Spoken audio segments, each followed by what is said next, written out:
दिल्ली की प्रदूषण और ठंड का डबल अटैक। 24 ऐसे इलाके हैं जहां पर एयर क्वालिटी इंडेक्स 300 के पार जा चुका है। यानी कि आप समझिए कि दिल्ली की जो हवा है वो बेहद खराब है। लगातार कोशिशें की जा रही है लेकिन सफलता हासिल नहीं हो पा रही है कि दिल्ली की हवा को सुधारा जा सके। दिल्ली में प्रदूषण ठंड का डबल अटैक। कई ऐसे इलाके हैं जहां पर आप देखें स्मॉग की एक मोटी चादर नजर आ रही है जिसकी वजह से विजिबिलिटी कम नजर आई। 24 ऐसे इलाके जहां पर एयर क्वालिटी इंडेक्स 300 के पार यानी कि बेहद खराब कैटेगरी में दिल्ली की हवा है। कोल्ड वेव की चेतावनी जारी कर दी गई है। दिल्ली की हवा बेहद खराब। आनंद विहार का हम जिक्र करें 318, अशोक विहार 307, बवाना 343, बुराड़ी 312, चांदनी चौक 331, डीटीयू का अगर जिक्र करें तो 330। इसी तरह का कुछ हाल है द्वारका में, जहांगीरपुरी में भी 300 के पार है एक्यूआई। मुंडका, रोहिणी, आरकेपुरम, वजीरपुर ये तमाम वो इलाके हैं जहां पर एयर क्वालिटी इंडेक्स बेहद खराब श्रेणी में है यानी कि दिल्ली की हवा जहरीली बनी हुई है जिसकी वजह से आम जनता त्राहिमाम कर रही है। यानी कि लोगों को काफी ज्यादा दिक्कतों का सामना करना पड़ रहा है। सांस लेने में तकलीफ, आंखों में जलन, गले में खराश, कई समस्याओं से जो लोग हैं वो जूझ रहे हैं। वरुण हमारे सहयोगी इस वक्त कनेक्टेड हैं। वरुण, दिल्ली की हवा बेहद खराब है। सरकार लगातार कोशिश कर रही है कि इस वायु गुणवत्ता को सुधारा जा सके लेकिन सफलता हासिल नहीं हो रही है। ग्राउंड पर कैसी तस्वीरें हैं?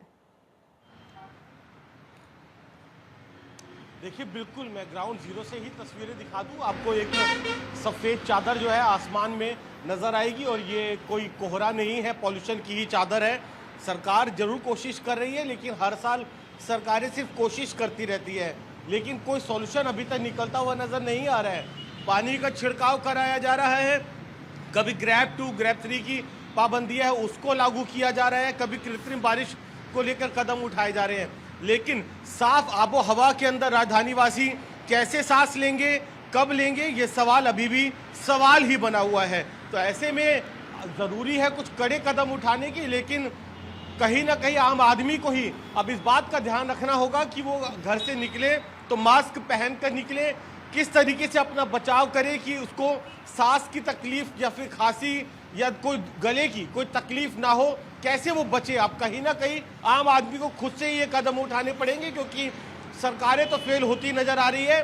हर साल सिर्फ बातें ही बातें होती है, कदम उठाए जाते हैं लेकिन राहत जो है आम जनता को मिलती हुई नजर नहीं आती है। जी वरुण, अब तैयारी तो लगातार हम देख रहे हैं कि सरकार की तरफ से, प्रशासन की तरफ से की जा रही ताकि इस पॉल्यूशन को कम किया जाए और इसका कुछ सॉल्यूशन निकले, लेकिन वो तस्वीरें नजर फिलहाल नहीं आती है। जानकारी ये भी है कि मुख्यमंत्री रेखा गुप्ता के अंदर एक कमेटी बनेगी जिसमें वैज्ञानिक होंगे।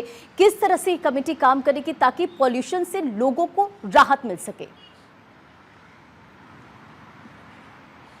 देखिए, कमेटी बनाई जाएगी, कमेटी फिर उसके बाद सुझाव देगी कि कौन कौन से कदम उठाए जा सकते हैं, कौन कौन सी जो वजह है वो जिम्मेदार है इस बढ़ते हुए पॉल्यूशन के लिए, जिससे कि उसके ऊपर इम्प्लीमेंटेशन हो, काम हो और पॉल्यूशन के स्तर को परमानेंटली कम किया जा सके। लेकिन इस तरीके के एक्सपर्ट ओपिनियन पहले भी ली जा चुकी है।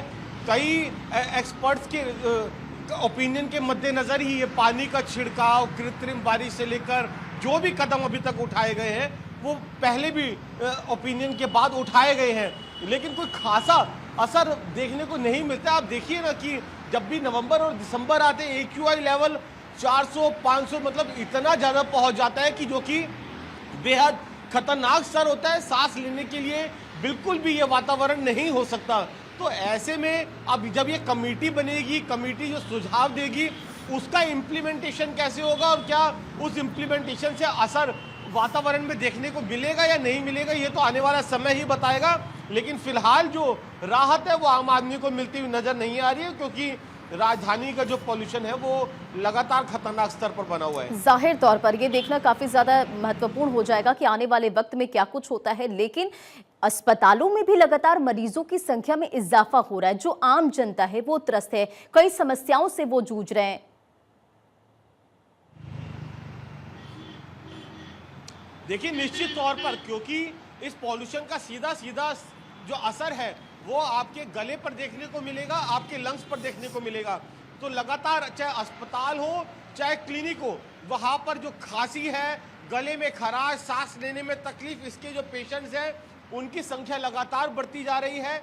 लाइनें अस्पतालों के अंदर आपको देखने मिलेगी, जिसमें जो मरीज है वो ज़्यादातर खांसी और सांस की तकलीफ के जो मरीज है वो नजर आएंगे। तो सीधा सीधा जो असर है वो आम जनता के स्वास्थ्य पर इस पॉल्यूशन का पड़ रहा है। और ये पहली बार नहीं है, हर साल कुछ हालात इसी तरीके के बनते हैं। तो कहीं ना कहीं बहुत ज़रूरी है कड़े कदम उठाने की, क्योंकि ये पॉल्यूशन ना सिर्फ बड़ों के, मिडिल एज के जो लोग हैं उनको और बच्चों पर तो बहुत ही ज्यादा असर डाल रहे हैं। बिल्कुल। ऊपर से जब ये ठंड होती है तो ठंड वो भी आपके गले पे, खांसी पर असर करती है, और ऊपर से पॉल्यूशन, बिल्कुल पॉल्यूशन और ठंड ये डबल अटैक जो कि लोगों के लिए मुसीबतें बढ़ा रहा है। ऐसे में अपनी सेहत का ध्यान आप जरूर रखें। अगर बाहर निकल रहे तो मास्क पहन के जरूर निकले और काफी ध्यान रखने की जरूरत है। बहुत बहुत शुक्रिया वरुण इन तमाम जानकारियों के लिए।